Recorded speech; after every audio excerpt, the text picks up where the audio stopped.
You're on a publicity tour at the minute, Yeah. going around the UK. Where have you been, and what have you got left to do?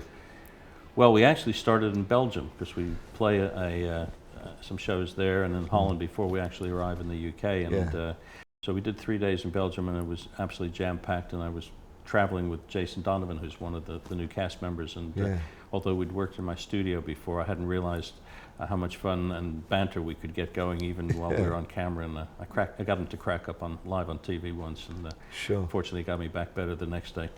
I mean, you're playing pretty big arenas, but I would imagine the amount of kit. I was reading through and I thought, Christ, this is almost like a stadium show, you know, the amount of kit you would see at a U2 concert or something being transported. Yeah, very much so. And from a design point of view, and we use illusions.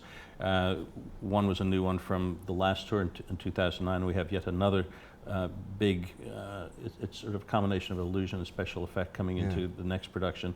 And it takes ages to really design and test out. And one of the big hurdles is that every arena we play is a different shape and size, and the sight lines are different.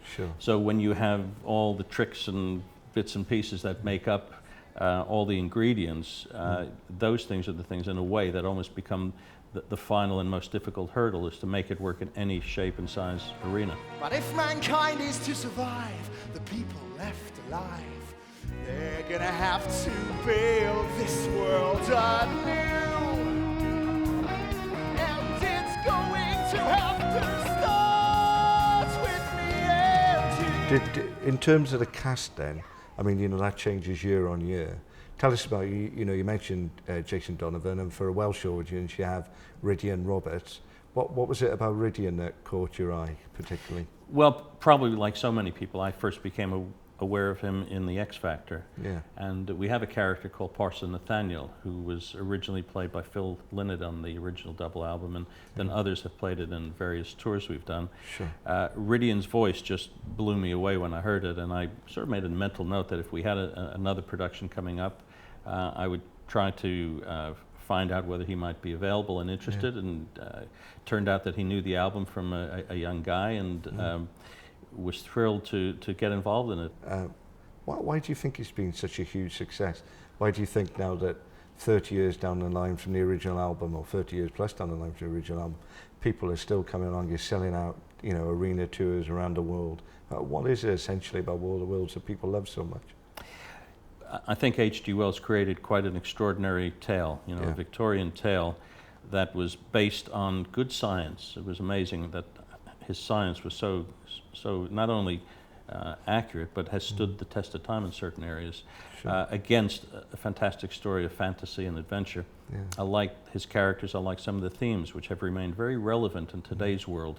The story of invasion, one faith against another. It's amazing. That's all an H.G. story from the 1890s. It works in today's world. I'd like to think also that the musical score that I composed and produced, and the guest artists and the musicians that played their parts, contributed to something that has entertained people for all these years now. And I think seeing the reaction from our audiences and the critics, we've been so fortunate that it seems that they're getting the same sort of feeling of enjoyment and a good night out in the way that I had always hoped. 'Cause you're not here, 'cause you're not here, 'cause you're not here. Tell me about Burton and the popularity, and why you wanted to keep that character, you know, alive for all these years. Well, when I worked with Richard on the original recording, we actually never filmed him.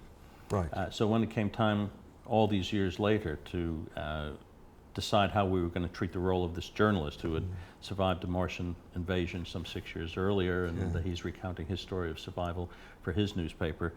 It was probably the very first question that was asked of me: are you going to want to work with Richard's voice? There's, I think, 77 sequences on the album. Would we just hear his voice, or would you prefer to start with a live actor that was very much part of the living cast? And I thought his voice has become so iconic with the original double album that if there was a way, not just in audio, but in visual terms, to bring him to life, so to speak, that would be the real home run, so to speak. And we were able to do that. We've done it now with 2 different types of technology. Yeah. The first tour worked with an older but tried and tested technology called talking heads, Right. or talking head in this case. Yeah. And it's not really a technology where you see a head moving. You do see a mouth, nose, eyes blinking, Yeah. but from 2007 on, Yeah. we've worked with motion capture and holography, and now it's a totally free moving head. It's 3-dimensional, and it even interacts with some of the characters on stage, which is a tricky thing, actually, not from Richard's point of view. He's in the right place at the right time every night. Funnily enough. Yeah. But it's the living characters, the live performers, who Yeah. have to synchronize and be aware of where they are in their scenes, as well as then turn to this holographic performance and Sure. talk to him and act with him.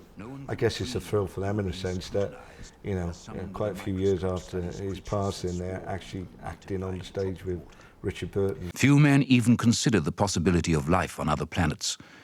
And yet, across the gulf of space, minds immeasurably superior to ours regarded this Earth with envious eyes. And slowly and surely, they drew their plans against us. I guess his voice is so synonymous with War of the Worlds anyway, isn't it? And it's one of those actors whose voice is unforgettable anyway. It's like a musical instrument, and we were so fortunate to attract him to want to be involved with the recording.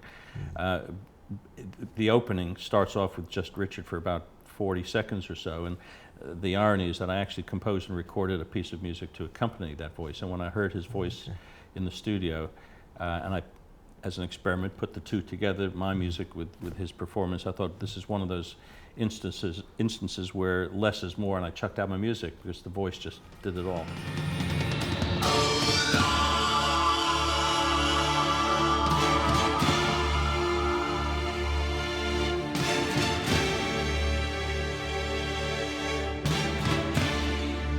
That's great. Thank you very much, Jeff. My pleasure, Cheers. Dave. Thank you. Thanks a lot.